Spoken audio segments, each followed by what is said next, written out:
اس کے کیا اسباب تھے؟ تو اس میں تقریباً 8 بنیادی طور پر اسباب تھے جن کے ذریعے اس میں انہوں نے تبدیلیاں کی ہیں یا سارا کام کرتے رہے ہیں. ان میں سے سب سے پہلا یہ تھا کہ دانستہ اغلاط، جو دانستہ یعنی جان بوجھ کے انہوں نے غلطیاں کی ہیں. یہ سب سے پہلا کام تھا ترجمے کے حوالے سے کہ قرآن مجید کے ترجمے میں جان بوجھ کے غلطی کی. دوسرا، عربی گرامر سے عدم واقفیت کی وجہ سے، یعنی انہوں نے چونکہ عربی گرامر سے واقفیت نہیں تھی تو اس وجہ سے غلطیاں کی ہیں. تیسری چیز، عربی الفاظ سے عدم واقفیت کی وجہ سے، یعنی عربی الفاظ کے ساتھ شناسائی نہیں تھی، عربی پر دسترس نہیں تھی، اس کی وجہ سے انہوں نے غلطیاں کی ہیں، لفظ غلط لکھ دیا یا لفظ غلط سمجھے. پھر اس کے بعد الفاظ کے صرف ایک معنی سے شناسائی. اب یہ آپ دیکھ لیں کہ جیسے صلاۃ ہے، اس کا معنی درود بھی ہے، نماز بھی ہے اور رحمت بھی ہے. تو اب انہوں نے، ان کے پاس کیا تھا، صرف ایک معنی کی شناسائی تھی، اس وجہ سے انہوں نے پھر اسی طرح سے دیکھ لیا. اچھا، یہ ہمارے ہاں آج بھی بہت سے لوگ، جس طرح یہ پہلے کہا انہوں نے صحابہ صاحب نے، کہ ہمارے ہاں کئی لوگ ہیں جو کہ مغرب سے متاثر ہیں. تو یہ مغربی فکر سے متاثر یہ جو ہے نا الفاظ کے ایک معنی سے شناسائی والے، یہ آج بھی موجود ہیں. جو قرآن میں لفظ صلاۃ کا جب بھی معنی آتا ہے تو اس سے کہتے ہیں جی کہ صلاۃ سے مراد احکام اسلام کو نافذ کرنا. تو یہ اس طرح کی جو توجیحات کرتے ہیں. بہرحال یہ سب سے پہلے چیز ہے دانستہ غلطی، دوسری گرامر سے عدم واقفیت، تیسری عربی الفاظ سے عدم واقفیت، چوتھی چیز ہے ان کی الفاظ کے صرف ایک معنی سے شناسائی.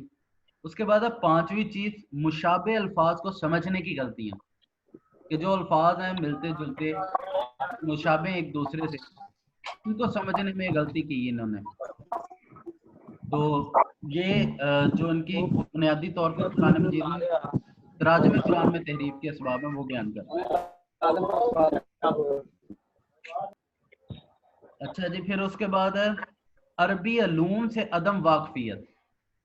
چونکہ ان کو عربی علوم سے واقفیت نہیں تھی، جیسے ہمیں فقہ کا پتہ ہے، تفسیر، اصول تفسیر کا پتہ ہے، اصول الفقہ کا پتہ ہے، منطق کا پتہ ہے، فلسفے کا پتہ ہے، بلاغت فصاحت کا پتہ ہے. ہم کیا کرتے ہیں، ترجمہ قرآن کرتے ہوئے ان سب چیزوں سے مدد لیتے ہیں، سمجھتے ہیں ان چیزوں کے ساتھ.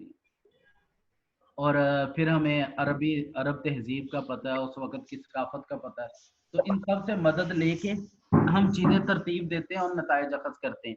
تو یہ ساری چیزیں وہ ہیں جن سے ہمیں واقفیت ہے، لیکن ان کو ان چیزوں سے واقفیت نہیں تھی، تو انہوں نے کیا کیا، اس کی جگہ من گھڑت قصے ساتھ شامل کر دیے. سر جی سر، کیا انہوں نے اسماء و رجال کو بھی جو ہے وہ سامنے رکھا کہ ان کے دلائل کو بھی، یا ان کی کہ اس میں کون سا بندہ کس لیول کا ہے جب انہوں نے تراجم کیے، کوئی ایسا بھی ہے اس میں؟ حضرت، یہ ہم بات کر رہے ہیں قرآن مجید کی، تو قرآن مجید میں اسماء و رجال براہ راست انوالو نہیں. جی جی بالکل سر. ہاں، یہ اسماء و رجال پہ ہم تفصیل سے انشاءاللہ بات کریں گے جب مستشرقین کا حدیث پہ کام ہم کریں گے. جی سر. جی تو انشاءاللہ اس میں ہم ڈسکس کریں گے. اچھا، یہ جو آپ نے نقطہ اٹھایا نا، یہ اگلا پوائنٹ ہے ان کا، کہ جو آپ کہہ رہے ہیں نا کہ اسماء و رجال، انہوں نے اسماء کے حوالے سے ایک اور کام کیا، وہ یہ کیا جو ان کا اگلا پوائنٹ ہے کہ عبرانی اور سریانی الفاظ کے متبادلات سے ترجمہ کو بدلنا. یعنی ایک لفظ ہے، اس کا جو عبرانی زبان میں ترجمہ بنتا ہے، یا جو ایسا لفظ ہے جس کا ترجمہ اب عربی سے ہم کرتے ہیں، اس کو انہوں نے فارسی عبرانی والا اٹھا لیا، سریانی والا اٹھا لیا.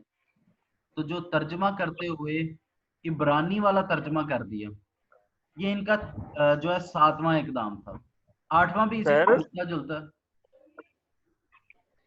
سر کیا سر معذرت انٹرپشن کے لیے، کہ سر اس میں کیا انہوں نے، ہم یہ کہہ سکتے ہیں کہ اسرائیلی مفہوم، اسرائیلیات کے جو ہیں مفاہیم وہ اس میں شامل کیے تراجم میں؟ جی بالکل، یہی کام کیا. یہ کام انہوں نے 2 طریقے سے کیا. ایک تو یہ ہے نا کہ عبرانی زبان کے جو الفاظ ہیں وہ متبادل سے ترجمہ کر لی. مثال کے طور پہ جو قرآن مجید میں لفظ استعمال ہوا نا سکینہ، آپ کو پتہ سکینہ ہمارے ہاں سکون کے لیے ہے، اطمینان کے لیے ہے، تابوت سکینہ. جی جی، تابوت سکینہ. لیکن انہوں نے جب عبرانی زبان دیکھی تو عبرانی زبان میں اس کا ایک اور معنی بنتا ہے. میں 1 منٹ ابھی وہ دیکھ لوں تاکہ وہ آپ کو بتا دوں کیا تھا ترجمہ اس کا لفظ سکینہ کا.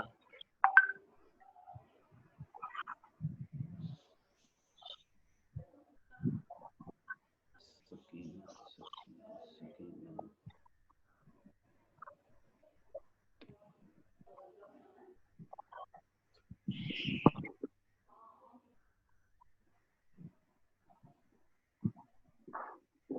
اچھا جی، ان کے ہاں جو ہے نا یہ لفظ جو ہے سکینہ وہ ہے غیر مری خدا جو آرام فرما رہا ہے، یعنی invisible glory of Yahweh resting over mercy seat. یہ غیر مری خدا جو آرام فرما رہا ہے، یہ اس کے لیے لفظ سکینہ استعمال کرتے ہیں. تو اب انہوں نے کیا کیا قرآن مجید کا ترجمہ کرتے ہوئے یہ صرف سر سوری سر یہ صرف یہودیت کہتے ہیں نا، یہوہ جو ہے وہ تو یہودیوں کی ہیں صرف. یہ صرف یہودیوں نے نہیں، یہ ان سبھی نے یہ کام کیا ہے. یعنی جو مستشرقین ہے نا، آپ کو بتایا کہ وہ کرتے کیا تھے، بنیادی طور پر وہ اٹھاتے تھے یہی بات کہ جی یہ یہودیوں اور عیسائیوں سے سیکھا گیا جی اور یہودی اور عیسائیوں کا جو سورس ہے بنیادی طور پہ وہ کیا ہے، بائبل ہے. اب بائبل عبرانی اور سریانی زبان میں، اس وجہ سے وہ کہتے ہیں کہ جی اس کو سمجھنے کے لیے عبرانی اور سریانی زبان کی طرف رجوع کرو.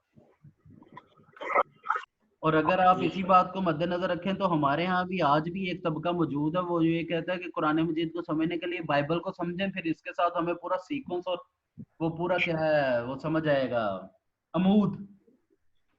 ہاں جی، یہ اسی کو کنٹینیو کرتے ہیں. ٹھیک ہے جی، جی یہ 7واں پوائنٹ تھا جس میں ہم کہہ رہے تھے عبرانی اور سریانی الفاظ کے متبادلات سے ترجمہ کو بدل دینا.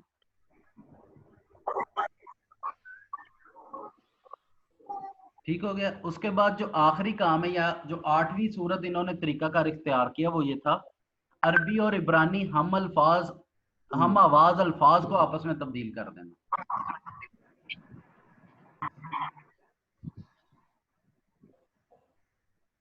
یہ بات سمجھ آئی علماء کرام؟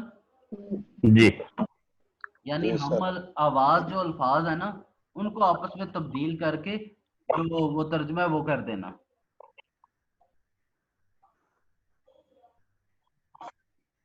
اب ان سب اقدامات کا بنیادی مقصد کیا تھا؟ صرف اور صرف یہ کہ جو کیا کہتے ہیں قرآن مجید کی حیثیت پر اعتراض کرنا.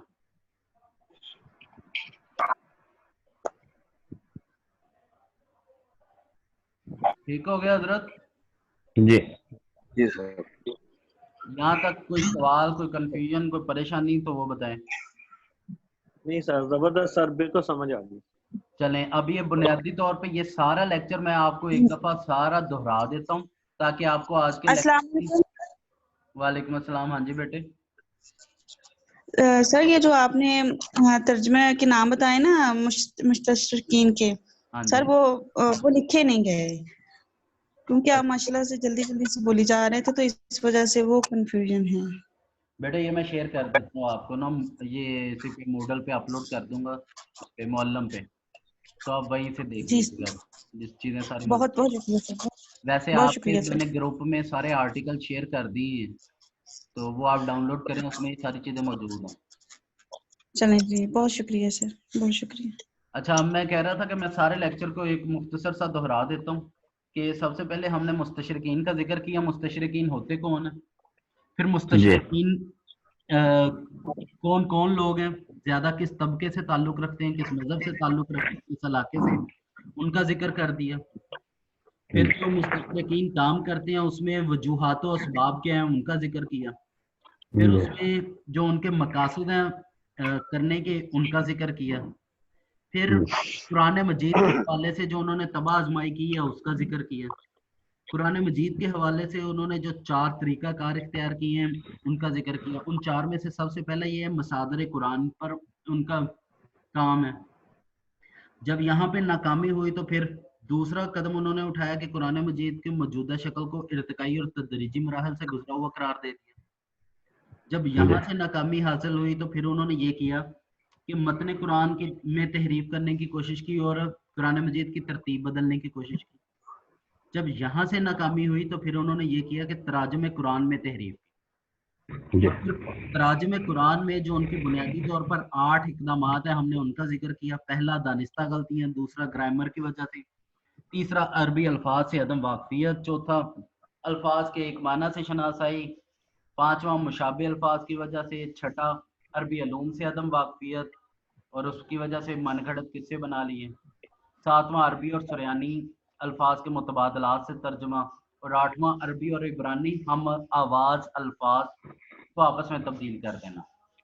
جی ٹھیک ہو گیا جی؟ جی چلیے یہ سارا آج کا لیکچر ہے.